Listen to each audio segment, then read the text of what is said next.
गुरु प्यारी साध संगत जी, राधा स्वामी जी, स्वागत है आपका हमारे चैनल भजन मार्गम में। आप सभी सत्संगियों को, आप सभी के भीतर विराजमान उस कुल मालिक को कोटि कोटि प्रणाम। संगत जी, आज का यह सत्संग अत्यंत भावपूर्ण, रूहानियत से भरपूर और आत्मा को झंकृत कर देने वाला विषय लेकर आया है। आज के सत्संग में एक गूढ़ और अक्सर उठने वाला प्रश्न लिया गया है, परमात्मा का दर्शन कब होता है और कैसे होता है। यह सत्संग कोई साधारण श्रवण नहीं, बल्कि आत्मा की गहराइयों तक पहुंचाने वाला मार्गदर्शन है। हर एक शब्द अनुभव और सत्य से भरा हुआ है, इसलिए आप सबसे करबद्ध विनती है कि इस सत्संग को पूरी श्रद्धा, एकाग्रता और प्रेम से अंत तक अवश्य श्रवण करें। आज हमें यह भी समझाया जाएगा कि सद्गुरु के देह स्वरूप से जुड़े रहने का क्या अर्थ है और क्यों बार बार हमें यह कहा जाता है कि गुरु के रूप से जुड़ो, पर देह से नहीं चिपको। गुरु के दर्शन निश्चित ही आनंद और कृपा का स्रोत होते हैं, लेकिन यदि हम केवल उनके देह स्वरूप से ही चिपक जाएं, तो वही दर्शन जो कभी रूहानी यात्रा के लिए प्रेरणा थे, धीरे धीरे हमारी आंतरिक उन्नति में रुकावट बन सकते हैं। ऐसा क्यों होता है? देह के दर्शन की सीमा क्या है और अंततः परमात्मा का सच्चा दर्शन किस अवस्था में होता है? इन सभी प्रश्नों का विस्तार पूर्वक उत्तर आज के सत्संग में मिलेगा। संगत जी, यह सत्संग आत्मा को झकझोर देने वाला है, इसे ध्यान से सुनिए। हो सकता है आज का यह श्रवण आपकी रुकी हुई अंतर यात्रा को एक नई दिशा दे दे। और संगत जी, आपसे एक विनती है, अगर आप हमारे चैनल भजन मार्गम पर पहली बार पधारे हैं तो कृपया इसे जरूर सब्सक्राइब करें, ताकि बाबा जी की अमूल्य शिक्षाएं आपके जीवन में निरंतर पहुंचती रहें। आइए संगत जी, अब हम आज के इस गूढ़ प्रश्न की ओर बढ़ते हैं। परमात्मा का दर्शन कब और कैसे होता है? सबसे पहले हमें इस बात का भेद समझना अत्यंत आवश्यक है कि परमात्मा का दर्शन नहीं होता, परमात्मा का अनुभव होता है। जब सद्गुरु हमें यह कहते हैं कि परमात्मा का दर्शन करो, तो उनके शब्दों का अर्थ केवल आंखों से देखने का नहीं होता। वे हमें उस दिव्य अनुभव की ओर संकेत देते हैं जो केवल अंतर की गहराई में उतरकर ही पाया जा सकता है। लेकिन संगत जी, साधारण जीव इस दर्शन शब्द का अर्थ केवल देख लेना ही समझ बैठता है। यही से भ्रांति की शुरुआत होती है। जीव सोचता है कि जैसे किसी मनुष्य के रूप को आंखों से देखा जाता है, वैसे ही कभी न कभी परमात्मा भी किसी रूप में उसके सामने प्रकट होंगे। उनकी भी आंखें होंगी, चेहरा होगा, हाथ पैर होंगे।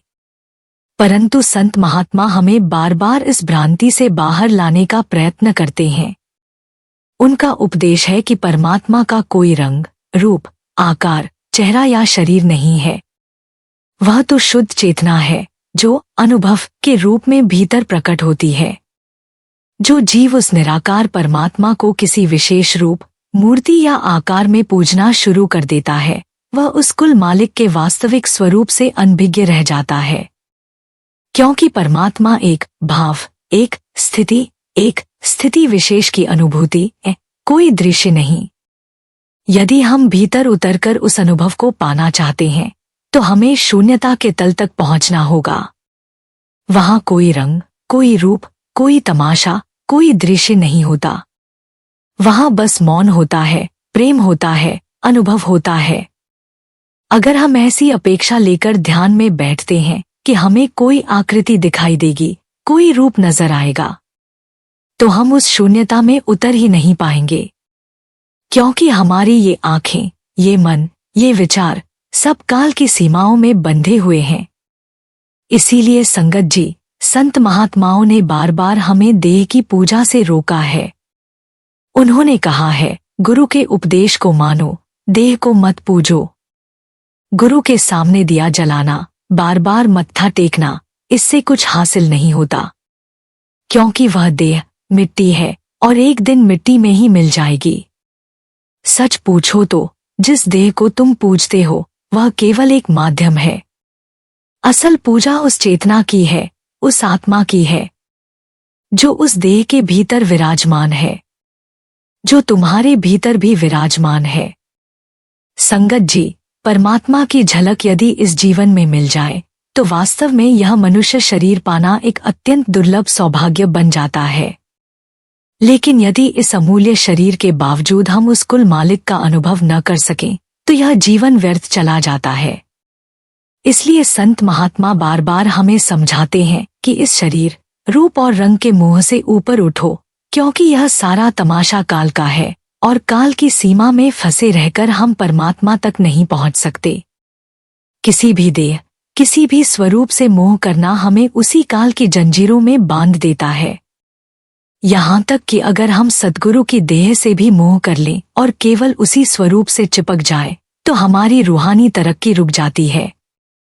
इसलिए गुरु की देह से नहीं बल्कि गुरु के भीतर विराजमान उस परमात्मा की पहचान करनी है और उसे अपने स्वयं के भीतर अनुभव करना है। संगत जी, यह बात बड़े ध्यान से समझने योग्य है कि रूप, रंग, दृश्य और तमाशे ये सब काल के दायरे में सीमित हैं। जो जीव परमात्मा को किसी मूर्त रूप में पूजना शुरू कर देता है वह स्वयं भी काल की सीमा में रह जाता है। संत महापुरुष हमें इस काल बंधन से मुक्ति दिलाने के लिए यही उपदेश देते हैं कि परमात्मा कोई व्यक्ति नहीं बल्कि एक चेतन जीवन शक्ति है जो हमारे भीतर हर क्षण प्रवाहित हो रही है। उसका कोई रूप, रंग या आकार नहीं है, वह केवल अनुभव है और उसी अनुभव की ओर हमें अपनी अंतर यात्रा करनी है। संगत जी, यदि हम परमात्मा को एक व्यक्ति मानकर बैठ गए तो फिर हमें उसके जन्म और मरण को भी स्वीकार करना पड़ेगा। और यह तो सृष्टि का स्पष्ट नियम है, जो जन्मा है वह एक न एक दिन मरेगा भी। इस संसार में ऐसा कोई भी जन्म नहीं है जिसका अंत मृत्यु में न होता हो। असल में मृत्यु का कारण ही जन्म है। अगर जन्म न हो तो मृत्यु की कोई संभावना भी नहीं रहती। जन्म है तभी मृत्यु है। और जो देह के मोह में बंधकर बार बार जन्म लेता है उसे मृत्यु का चक्र भी बार बार सहना पड़ता है। यही हमारी दशा है संगत जी। हम न जाने कितने जन्मों से इस देह से प्रेम और मोह में उलझे हुए हैं और यही मोह हमें बार बार इस संसार में वापस खींच लाता है। जब तक मेरा जन्म नहीं हुआ था तब तक मेरी मृत्यु का कोई सवाल ही नहीं था। लेकिन जिस क्षण मेरा जन्म हुआ उसी क्षण मृत्यु की छाया भी मेरे जीवन का हिस्सा बन गई। अर्थात जन्म ही मृत्यु की जड़ है। इसीलिए संत महात्मा हमें देह के मोह से ऊपर उठाने का प्रयास करते हैं, क्योंकि जब तक देह से मोह रहेगा तब तक जन्म होता रहेगा और जहां जन्म है वहां मृत्यु निश्चित है। जो भी इस देह या संसार के आकर्षण में पड़कर जन्म लेता है उसे यह भी स्वीकार करना चाहिए कि उसे मरना पड़ेगा। लेकिन आज की स्थिति यह है कि लोग जन्म के लिए तो तैयार हैं, उसे उत्सव की तरह मनाते हैं, मिठाइयां बांटते हैं, परमात्मा का शुक्रिया अदा करते हैं। पर जब मृत्यु आती है तब वही लोग परमात्मा को दोष देने लगते हैं, दुखी हो जाते हैं और निराशा में डूब जाते हैं। हम भूल जाते हैं कि जन्म और मृत्यु दो नहीं हैं, वे एक ही सिक्के के दो पहलू हैं। अगर आपने जन्म को स्वीकार किया है तो मृत्यु को भी स्वीकार करने का साहस रखिए। ऐसा न हो कि जन्म को पकड़ कर रखो और मृत्यु को नजरअंदाज कर दो। जो मृत्यु को भूल गया वह अपने जीवन में मृत्यु से पार जाने का कोई रास्ता ढूंढेगा ही नहीं। लेकिन संगत जी, मृत्यु से डरे नहीं, उसे याद रखो ताकि तुम उस अवस्था तक पहुंच सको जहां मृत्यु का कोई अस्तित्व नहीं रहता। मृत्यु को याद रखना ही आत्मा की मुक्ति की तैयारी है। संगत जी, हम जीवन में जन्म लेने के बाद पूरा समय केवल जीने की तैयारी में लगा देते हैं। लेकिन सच तो यह है कि बहुत कम लोग वास्तव में जी पाते हैं। अधिकतर तो केवल सांसें ले रहे होते हैं, जैसे भीतर से मरे हुए हों। वे मर कर जीते हैं पर मरने को तैयार नहीं होते, मृत्यु को स्वीकार नहीं करते। हम जीवन को संवारने की तो भरपूर कोशिश करते हैं, लेकिन मृत्यु की कोई तैयारी नहीं करते, जबकि मरने की तैयारी भी उतनी ही आवश्यक है जितनी जीने की। अब प्रश्न उठता है, मरण की तैयारी क्या है? तो संगत जी, मरण की तैयारी यही है कि जिन चीजों से हमने मोह कर लिया है उनसे ऊपर उठना सीखें। जिन वस्तुओं, संबंधों या पहचान को हमने अपनी मुट्ठी में कसकर पकड़ रखा है उन्हें छोड़ने की तैयारी रखें। जिस जीवन को हमने हमेशा के लिए मान लिया है उसके अंत को सहज भाव से स्वीकार करना सीखें। पर हमारी हालत यह है कि हम मृत्यु से भयभीत हैं। हम उससे बचना चाहते हैं, उससे मुंह फेर लेते हैं। हमारे भीतर मृत्यु का सामना करने का साहस नहीं है। लेकिन याद रखिए, यदि जन्म लिया है तो मृत्यु भी निश्चित है। इसलिए जब मृत्यु आपके द्वार पर दस्तक दे तो आप उसके प्रति सजग रहें, सचेत रहें। ऐसा न हो कि जब मृत्यु सामने खड़ी हो तब आप जीवन के बारे में सोचना शुरू कर दें। क्योंकि मृत्यु के क्षण में अगर हम मृत्यु के सत्य की ओर न जाकर जीवन की अधूरी इच्छाओं, वासनाओं और आशाओं में उलझ गए तो वही अधूरी कामनाएं हमें फिर से जन्म लेने के लिए विवश कर देंगी और यह नया जन्म फिर से एक नई मृत्यु का कारण बनेगा। इस प्रकार जन्म और मृत्यु का अनंत चक्र चलता रहेगा। जो मृत्यु के समय मृत्यु के प्रति सजग नहीं होता और उस समय भी कामनाओं, ममता, मोह, संबंध, पदार्थों और दुनिया की यादों में डूबा रहता है, वह मुक्ति नहीं बल्कि पुनर्जन्म की ओर बढ़ता है।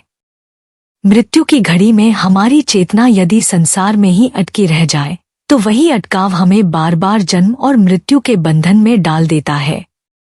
संगत जी, हम जीवन भर जिनका सिमरन और ध्यान करते हैं, मृत्यु के समय हमारा मन उन्हीं की ओर बहने लगता है। यदि हम सारा जीवन उन व्यक्तियों का स्मरण करते रहें जो स्वयं जन्म और मरण के चक्र में बंधे हुए हैं, तो मृत्यु के क्षण में भी वही हमारे ध्यान में आएंगे और उनका स्मरण हमें मुक्ति नहीं बल्कि और गहरे बंधन में बांध देगा। मान लीजिए कोई व्यक्ति जीवन भर किसी प्रेमी या प्रियजन की याद में डूबा रहा हो, तो मृत्यु के समय भी वही प्रेमी उसकी चेतना में उपस्थित रहेगा। परंतु क्योंकि वह प्रेमी भी देहधारी है, उसका भी जन्म हुआ है और उसे भी मृत्यु का स्वाद चखना है, इसलिए उसका सिमरन हमें देह के बंधन से मुक्त नहीं कर सकता। दरअसल हम प्रेम नहीं करते, हम प्रेमी से मोह कर बैठते हैं। हम प्रेम को अनुभव नहीं करते, हम प्रेमी को ही प्रेम समझ लेते हैं। जबकि प्रेम तो भीतर की अवस्था है, प्रेमी बाहर की देह है। हमारी दृष्टि बाहर की ओर लगी रहने से हम उस अंदर के प्रेम को पहचान ही नहीं पाते जो हमें मुक्त कर सकता है। और यही कारण है कि प्रेम के नाम पर भी हम बंधन में पड़ जाते हैं।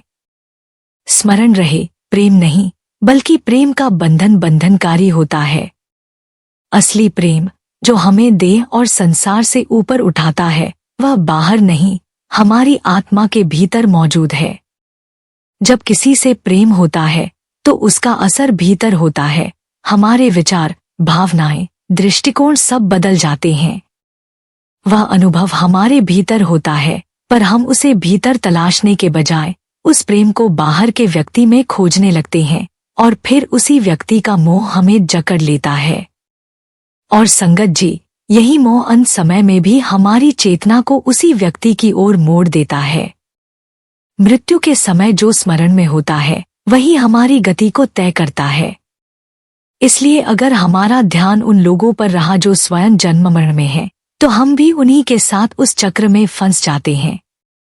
इसीलिए संत महात्मा हमें बार बार समझाते हैं कि उस एक परमात्मा, उस अकाल पुरुष का सिमरन करो जो जन्म और मृत्यु के बंधन से परे है। वही स्मरण, वही ध्यान, वही नाम हमें इस बंधन से मुक्त कर सकता है।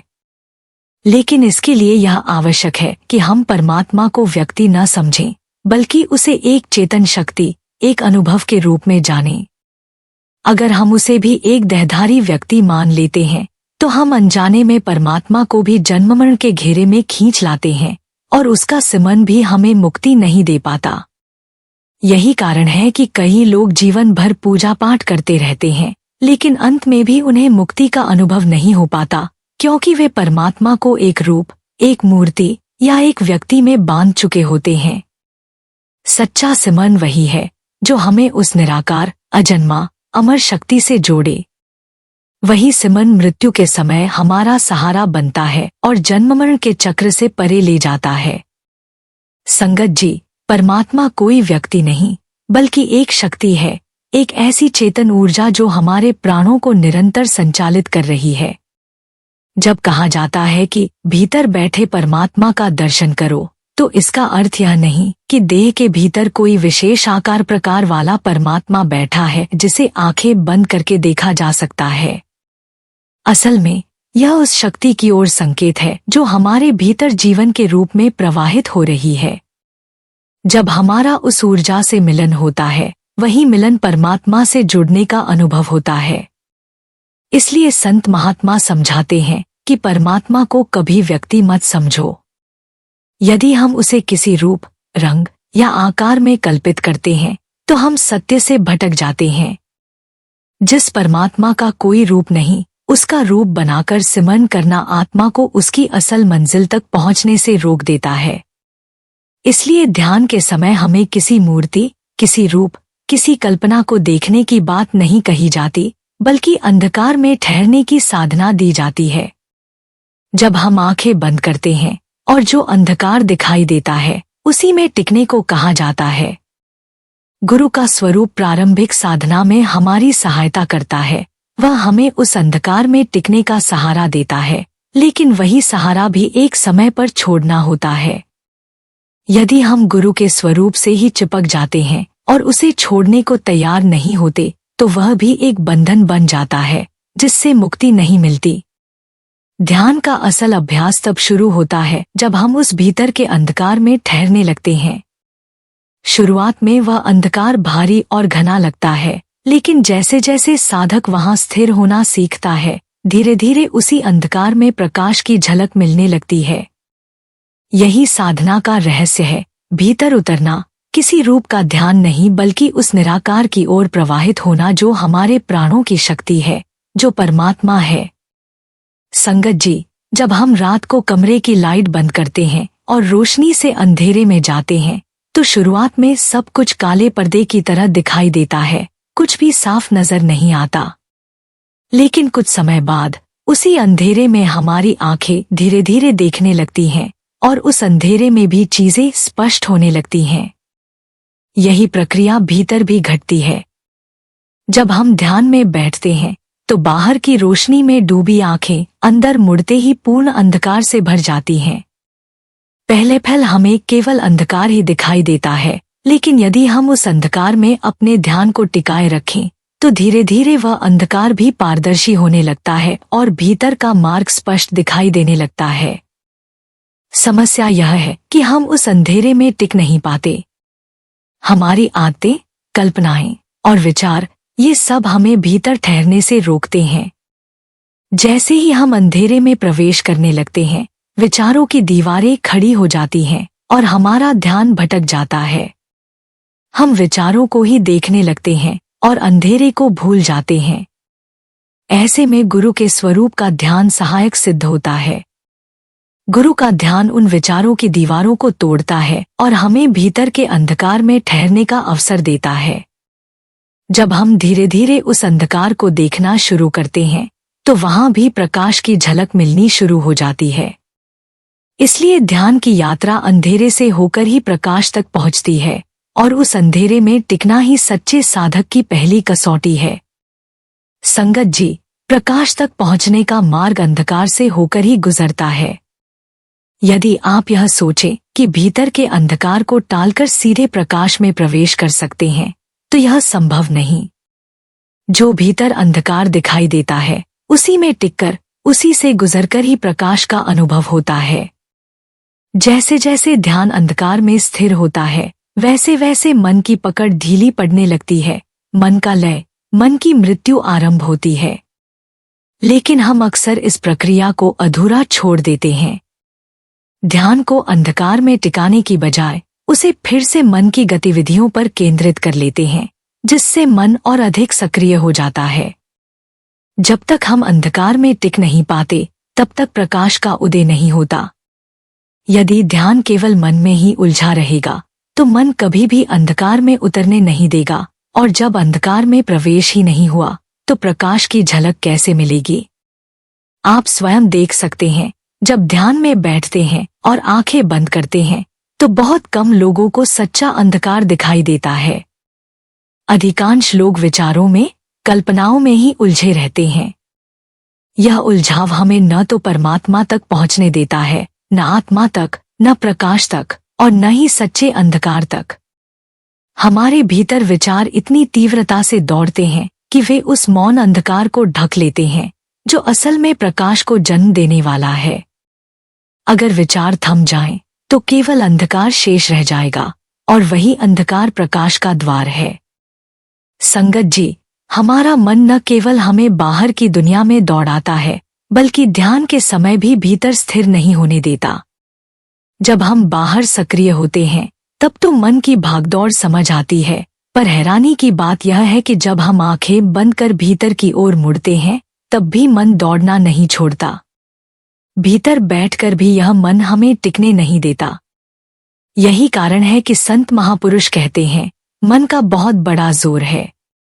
इसने आत्मा को जैसे अपने वश में कर लिया है, अपने पंजे में कसकर पकड़ रखा है। मन की यही पकड़, यही जकड़ हमें अपने असली स्वरूप, अपने भीतर के सत्य का अनुभव नहीं करने देती। जब आंखें खुली होती हैं, तो बाहरी दृश्य हमें अपनी ओर खींचते हैं, और जब आंखें बंद होती हैं, तब भी मन चुप नहीं बैठता। वह बाहरी दुनिया के प्रतिबिंब हमारे भीतर खड़ा कर देता है। वही लोग, वही दृश्य, वही घटनाएं, मन उन्हें दोबारा जीने लग जाता है। परिणामस्वरूप हम भीतर भी बाहर के ही संसार में उलझे रहते हैं। हम ध्यान में बैठते हैं, लेकिन भीतर की शांति में उतरने की बजाय मन के रचे हुए दृश्य और कल्पनाओं में खो जाते हैं। यही मन का खेल है, जो हमें सतत भ्रमित करता है और अपने भीतर के सच्चे अनुभव से दूर रखता है। संगत जी, जब तक आत्मा मन और इंद्रियों की पकड़ से मुक्त होकर भ्रम और पारब्रह्म के मंडलों को पार नहीं कर लेती, तब तक गुरुमत की असली समझ संभव नहीं हो पाती। आत्मिक अनुभूति और अंतस का बोध भी अधूरा ही रहता है। गुरु हमें भीतर के मार्ग का रहस्य बताते हैं और सिखाते हैं कि इस मार्ग पर कैसे चलना है, कैसे शरीर को खाली करके मालिक के महल के द्वार यानी द्विद्वार, दो आंखों के बीच का केंद्र में प्रवेश करना है। गुरुमत का रास्ता एक अनोखा प्रेम का मार्ग है, जो भीतर की ओर ले जाता है। जब साधना द्वारा मन और आत्मा की धाराएं शरीर के 9 द्वारों से हटकर दोनों आंखों के बीच स्थित तीसरे तिल पर केंद्रित हो जाती हैं, तभी सच्चे अर्थों में गुरुमत की यात्रा का आरंभ होता है। इससे पहले की सारी प्रक्रिया केवल तैयारी होती है। यदि हम अपने मन और आत्मा को इस केंद्र से नीचे रखे रहते हैं, तो वे बाहर की ओर भटकते रहते हैं, जिससे हमारा बहुमूल्य समय और ऊर्जा व्यर्थ होती है। लेकिन जब अभ्यास के माध्यम से मन और आत्मा को अष्टदल कमल यानी तीसरे तिल पर स्थिर कर लिया जाता है, तो वहां अनहद नाद, एक दिव्य और निरंतर गूंजने वाला शब्द सुनाई देना शुरू हो जाता है। यह शब्द आत्मा को परमात्मा की ओर खींचता है और भीतर की यात्रा में ऊपर की ओर उठना आरंभ होता है। तब साधक के समक्ष ब्रह्मांडीय रहस्य खुलने लगते हैं और एक नवीन आनंद की दुनिया प्रकट होती है। सद्गुरु की कृपा से आत्मा जब नाम का अमृत चखती है, तब वह अमर अवस्था को प्राप्त कर लेती है। पहले जो आत्मा माया और संसार की क्षणभंगुर इच्छाओं में उलझी रहती थी, वह अब आत्मज्ञान को प्राप्त करने लगती है और भीतर ही भीतर उस दिव्य अमृत का रस अनुभव करने लगती है। यही आत्मा की वास्तविक उन्नति और गुरुमत का सार है। संगत जी, जब तक आत्मा निद्रा में डूबी रहती है, तब तक मन ही शरीर रूपी घर का स्वामी बना रहता है। इस स्थिति में काम, क्रोध, लोभ, मोह और अहंकार जैसे 5 विकार रूपी चोर उस घर को लगातार लूटते रहते हैं। वास्तव में इस घर का असली मालिक आत्मा है, लेकिन जब वह जागृत नहीं होती, तो ये विकार उसकी शक्ति को चुपचाप नष्ट कर देते हैं और यह शरीर धीरे धीरे खंडहर में बदलने लगता है। लेकिन जैसे ही आत्मा जागना शुरू करती है, ये 5 चोर भाग खड़े होते हैं। आत्मा की चेतना के जागने पर विकारों की पकड़ ढीली पड़ जाती है और तब आत्मा स्वयं को निर्बल बंधन से मुक्त कराने लगती है। जो अमृत रूपी नाम आत्मा को जीवन देता है, वही इन 5 विकारों के लिए विष के समान होता है, जिससे वे डरकर भागते हैं और उनके स्थान पर सद्गुणों का जन्म होता है। काम के स्थान पर संयम, क्रोध के स्थान पर क्षमा, लोभ के स्थान पर संतोष, मोह के स्थान पर विवेक और अहंकार के स्थान पर नम्रता और दीनता प्रकट हो जाती है। यही मन, जो पहले इच्छाओं और लालसाओं में भटकता था, अब नाम के अमृत को पीकर शांत और संतुष्ट हो जाता है। आत्मा जब इन विकारों से मुक्त होती है तो अपने निज घर परमात्मा की ओर उड़ान भरती है। गुरु की कृपा और नाम की मधुर धुन के सहारे वह आत्मिक यात्रा, जो वर्षों में भी पूरी नहीं होती, कुछ ही समय में पूरी होने लगती है। तब यह मृत्युलोक उसे पराया और बोझिल प्रतीत होता है, जबकि भीतर के दिव्य लोक ही उसके लिए सच्चा देश बन जाते हैं। संगत जी, जब आत्मा आंतरिक रूहानी मंडलों में प्रवेश करती है और घंटा व शंख जैसी दिव्य ध्वनियों को सुनती है, तो उसकी गहराई में छिपी मलिनता धीरे धीरे धुलने लगती है। तब अंतर का वह कमल, जो अब तक उल्टा पड़ा था, उलटकर सीधा हो जाता है और आत्मा तीव्र गति से ऊपर की ओर बढ़ने लगती है। दूर से आती हुई दिव्य प्रकाश की झलक उसे दिखने लगती है।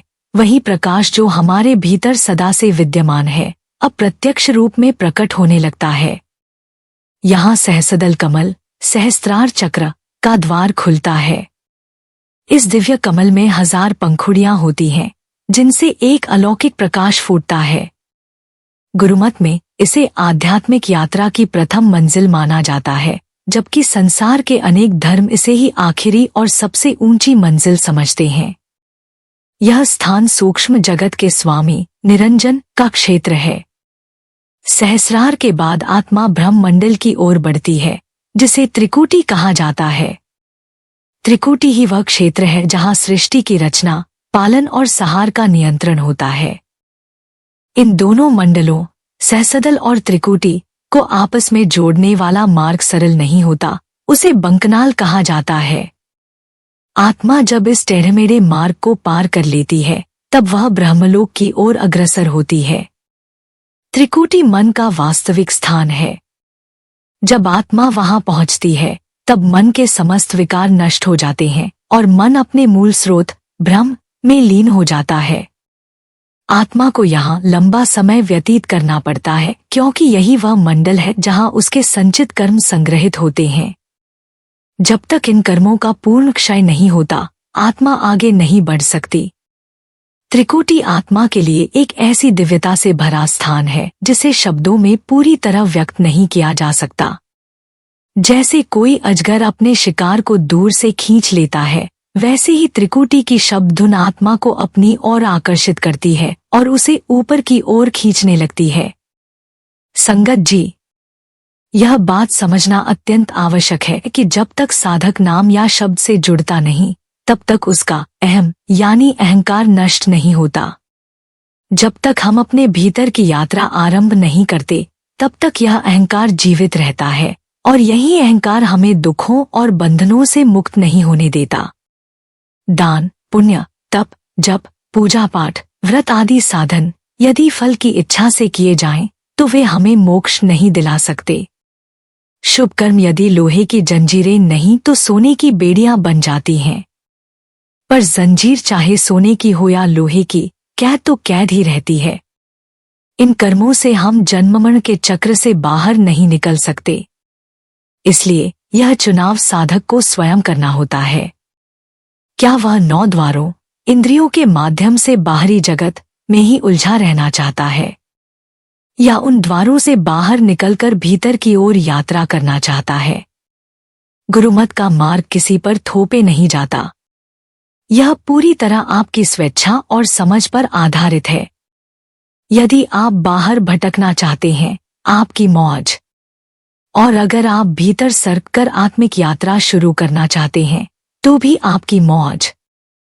पर एक बात निश्चित है, बाहरी भटकन से दुख ही उपजता है। संत महात्मा हमारे इन दुखों को देखकर व्यथित होते हैं, इसीलिए वे हमें इनसे ऊपर उठने का उपाय बताते हैं। हमें नाम से जुड़ने, भीतर सरकने और अंतर ज्योति का दर्शन करने का उपदेश देते हैं। वे हमें यह बताते हैं कि दुखों से बाहर निकलने का एकमात्र मार्ग आत्मिक जागृति है।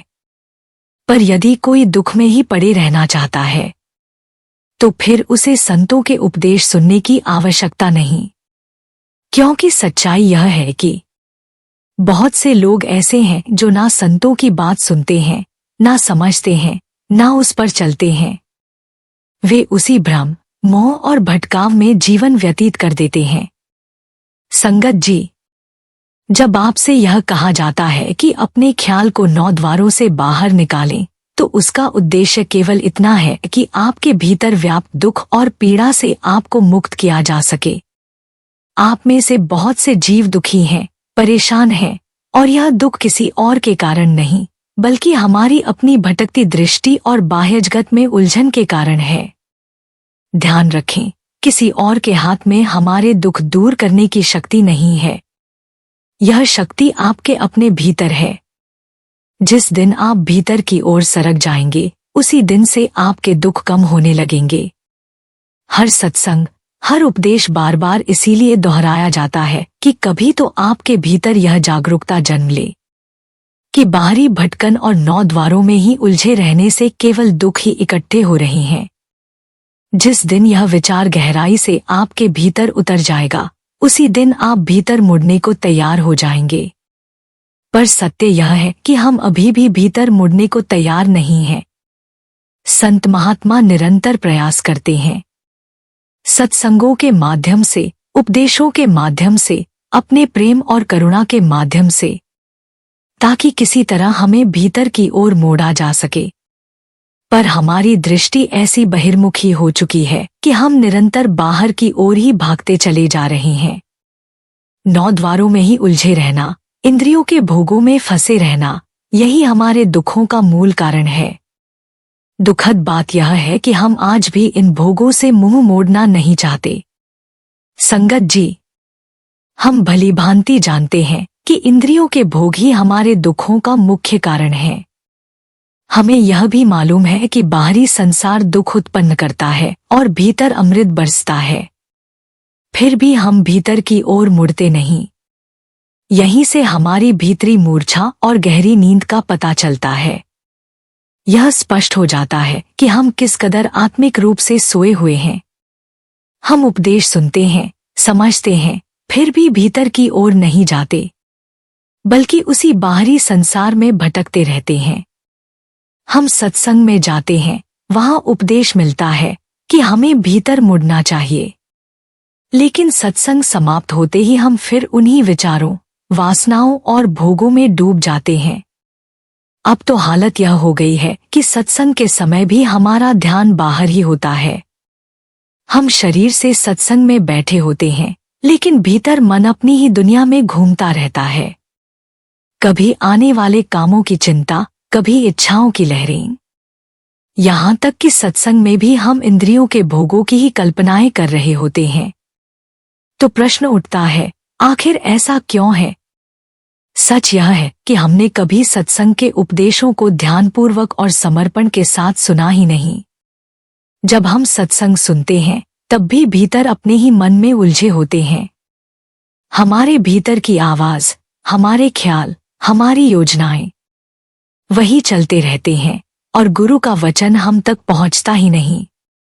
गुरु अभी बोलना शुरू भी नहीं करते और मन पहले ही बोलना शुरू कर देता है कि सत्संग के बाद यह करना है, वह करना है। सत्संग में बैठे बैठे ही हम दिन भर की योजनाएं बनाने लगते हैं। तो फिर कैसे अपेक्षा करें कि गुरु का उपदेश हमारे हृदय में प्रवेश करेगा, जब हम वास्तव में गुरु को नहीं बल्कि मन को ही सुन रहे हैं? तो फिर यह सवाल कि हमारा कुछ क्यों नहीं बना, उसका उत्तर भी स्पष्ट है, क्योंकि हम मन के पीछे चल रहे हैं। याद रखें, जो मन के कहे चलते हैं वे धीरे धीरे परमात्मा से बहुत दूर निकल जाते हैं, इतनी दूर कि फिर भीतर का प्रकाश भी नजर नहीं आता। प्रकाश भीतर है, लेकिन हम इतनी दूरी बना चुके हैं कि अंधकार छा गया है। हमारी आत्मा परमात्मा से इतनी दूर भटक चुकी है कि उसका अनुभव ही विलीन हो गया है। यह सब केवल इसलिए हुआ क्योंकि हमने मन का साथ कभी नहीं छोड़ा। हम मन की राह पर चलते रहे और परमात्मा से लगातार दूर होते गए। संगत जी, परमात्मा वही जीवनदायिनी शक्ति है जो निरंतर हमारे भीतर प्रवाहित हो रही है, लेकिन मन हमें उससे जुड़ने नहीं देता, क्योंकि मन काल का सेवक है और काल ने सभी रूहों को अपने अधीन कर रखा है। वह नहीं चाहता कि आत्माएं उसकी कैद से मुक्त हो जाएं, इसलिए उसने यह कार्य मन को सौंप रखा है। जब भी कोई साधक अपनी आत्मा की खोज में भीतर की ओर मुड़ता है, मन बीच में आकर बाधा बन जाता है। वह पूरी कोशिश करता है कि हमें अपने असली स्वरूप, अपने स्रोत की पहचान न हो जाए, क्योंकि अगर यह पहचान हो गई तो हम काल के दायरे से बाहर निकल जाएंगे, हम मुक्त हो जाएंगे। यही कारण है कि मन हमें हर समय बाहरी दुनिया में उलझाए रखता है और भीतर उतरने ही नहीं देता। इसका प्रत्यक्ष उदाहरण हमें खुद में ही मिलता है। हम सत्संग में बैठते हैं, लेकिन ध्यान भीतर नहीं जाता। मन हमें विचारों, कल्पनाओं और उलझनों में फंसा देता है। सत्संग का उपदेश हृदय में प्रवेश नहीं कर पाता, जबकि यदि हम सच में गुरु वचनों को ध्यानपूर्वक सुनें और उन्हें भीतर उतारें, तो समझ में आ जाएगा कि बाहर भटककर हम सिर्फ दुख ही इकट्ठा कर रहे हैं। 9 द्वारों में भटकना दुख का ही कारण है और उसका समाधान भीतर है। नाम और अमृत का अनुभव भीतर ही होता है। लेकिन हमारी विडंबना यह है कि हम उपदेश को सुनते नहीं और हमेशा अपने मन की बातचीत में उलझे रहते हैं। याद रखिए, जब आप सत्संग को सचमुच सुन रहे होते हैं, तब नींद नहीं आती, क्योंकि भीतर जागरण होता है।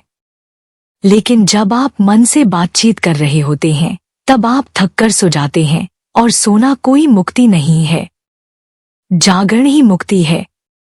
नींद में जो तलाता है, उसकी पहचान केवल जागृत अवस्था में ही हो सकती है। इसलिए अगर मुक्ति पानी है, तो भीतर का जागरण जरूरी है, और वह जागरण सत्संग को सही ढंग से सुनने से ही जन्म लेता है। संगत जी, संत महात्मा हमें बार बार यही उपदेश देते हैं, जागो प्यारे, जागो, क्योंकि केवल जागरण से ही हमें अपने असल स्वरूप की, आत्मा की और परम सत्य की पहचान हो सकती है। लेकिन यह कोई बाहरी जागरण नहीं, बल्कि गहरा आंतरिक जागरण है, आत्मा का जागरण।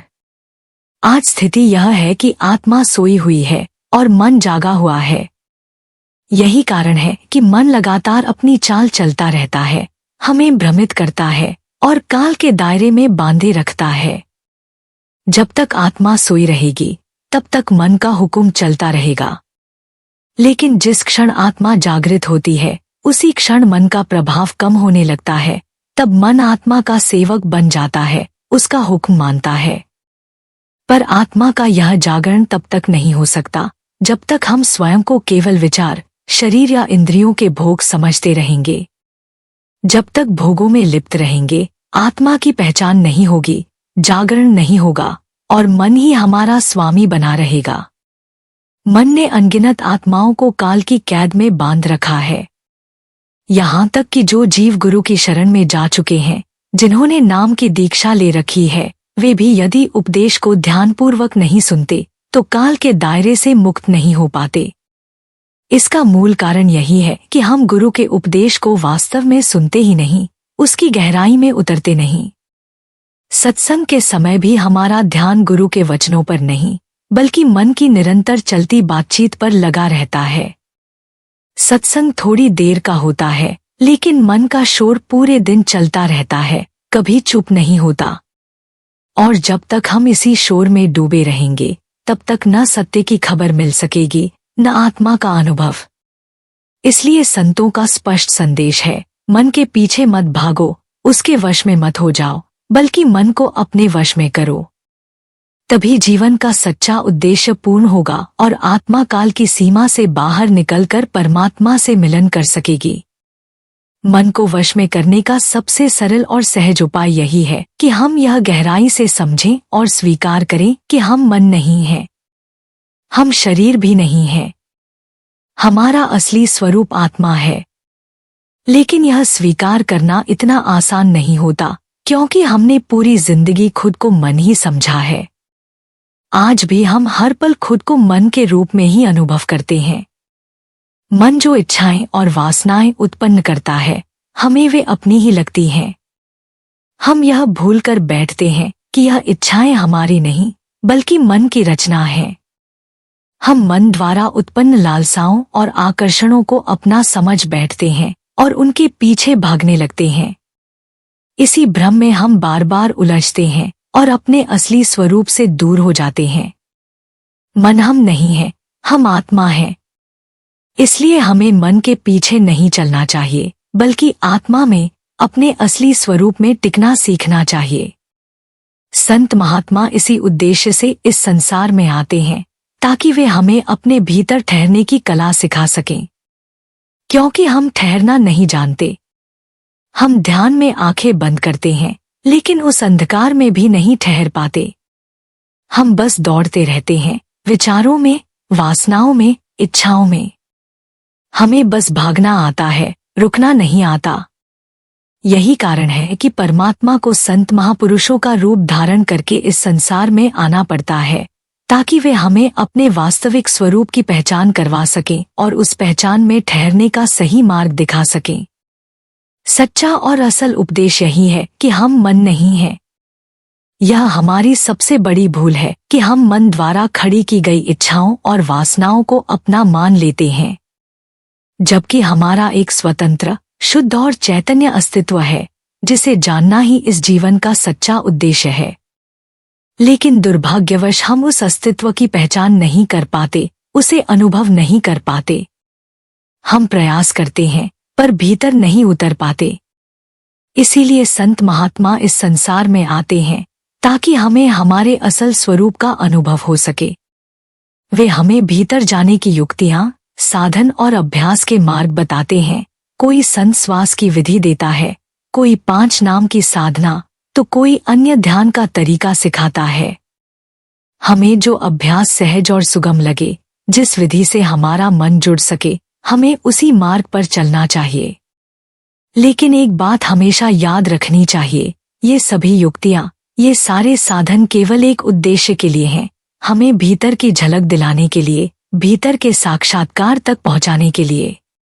और जब वह झलक मिल जाए, जब भीतर से कोई अनुभव प्रकट हो जाए, जैसे किसी को शुभ धुन सुनाई देने लगे, तो फिर उस अनुभव को पकड़ना चाहिए, उस धुन में उतरना चाहिए। तब अभ्यास, युक्ति और साधन केवल एक सीढ़ी बनकर पीछे छूट जाते हैं। क्योंकि साधन का कार्य केवल अनुभव तक पहुंचाना है, उसमें टिके रह जाना नहीं। असल यात्रा अनुभव की पकड़ से शुरू होती है, अभ्यास की पकड़ से नहीं। प्यारी संगत जी, हमें किसी भी साधना या अभ्यास से बंध कर नहीं रह जाना है। हम साधना केवल इसलिए करते हैं क्योंकि अभी तक हमें भीतर का कोई अनुभव नहीं हुआ है। साधना का उद्देश्य मात्र यह है कि हमें भीतर की कोई झलक मिल जाए, चाहे वह शब्द की धुन हो, प्रकाश की झलक हो या कोई और आत्मिक अनुभूति। जैसे ही भीतर से कोई भी अनुभव प्राप्त होता है, हमें उसी अनुभव को पकड़ना होता है, क्योंकि वही भीतर का मार्गदर्शक बनता है। साधना और अभ्यास सिर्फ दरवाजा खोलते हैं, भीतर प्रवेश करवाते नहीं। भीतर का अनुभव ही वह पुल है जो हमें उस स्रोत तक पहुंचा सकता है जहां से वह अनुभव प्रकट हुआ। इसीलिए जब कोई शब्द को सुनने लगता है या प्रकाश का दर्शन करने लगता है, तो संत महात्मा उसे यही उपदेश देते हैं कि अब उस शब्द में, उस प्रकाश में अपनी सूरत को लीन कर दो। गुरु भी कभी यह नहीं कहते कि अभ्यास को जीवन भर पकड़े रहो, वे कहते हैं कि अभ्यास करो ताकि वह अनुभव हो, और जब वह हो जाए तब अभ्यास की आवश्यकता नहीं रहती। फिर वह अनुभव ही साधना बन जाता है। इसलिए हमें किसी विधि या क्रिया से आसक्त नहीं होना, बल्कि उस अनुभव को पकड़ना है जो भीतर से उत्पन्न होता है। जो भीतर से आता है, केवल वही हमें भीतर ले जा सकता है। बाहरी साधन केवल संकेत मात्र हैं। भीतर की अनुभूति मिलने पर सभी साधनाएं स्वतः छूट जाती हैं और केवल उस अनुभव के सहारे हम आत्मिक गहराइयों में उतरते चले जाते हैं। वहीं हमें अपने असली स्वरूप, आत्मा और परमात्मा की पहचान होती है। इसीलिए जब तक भीतर की कोई अनुभूति न हो, अपने गुरु द्वारा बताए गए अभ्यास को नियमित रूप से करते रहना चाहिए, क्योंकि अभ्यास का लक्ष्य केवल अनुभव है और अनुभव ही अंततः हमारी सच्ची साधना बनता है। अगर आपके भीतर से कोई अनुभव प्रकट हो रहा है, जैसे कि शब्द की धुन सुनाई दे रही है या प्रकाश दिखाई पड़ रहा है, तो फिर आपको किसी और साधना या अभ्यास की आवश्यकता नहीं है। बस उस शब्द को निरंतर सुनते रहें, उस प्रकाश को निरंतर देखते रहें, उसी में टिके रहें, उसी में लीन हो जाएं। शब्द की धुन सुनते सुनते ही आप परमात्मा तक पहुंच जाएंगे, अपने असल स्रोत से एकाकार हो जाएंगे। प्रकाश को देखते देखते ही आप अपने असली स्वरूप में स्थित हो जाएंगे, परमात्मा से एक रूप हो जाएंगे और अंततः वही परमात्मा का रूप बन जाएंगे। लेकिन अगर अभी तक भीतर का कोई भी अनुभव नहीं हुआ है, तो फिर आपको गुरु द्वारा बताए गए अभ्यास को नियमित रूप से करते रहना चाहिए, निरंतर भजन बंदगी और ध्यान में बैठना चाहिए। संगत जी, आज के इस सत्संग को यहीं विश्राम देते हैं। अगर आज का यह सत्संग आपके हृदय को स्पर्श कर गया हो, उपयोगी लगा हो, तो कृपया चैनल को सब्सक्राइब करें, वीडियो को लाइक करें और इस ज्ञान को दूसरों तक पहुंचाने के लिए शेयर करें। इसे अपने मित्रों, संबंधियों और परिवारजनों के साथ साझा करें। अंत में अपने भीतर प्रेम, शुभकामनाएं और भले की भावना बनाए रखें। आपने इतने प्रेमपूर्वक, श्रद्धा और धैर्य से इस सत्संग को सुना, इसके लिए आप सभी का हृदय से धन्यवाद। राधा स्वामी जी।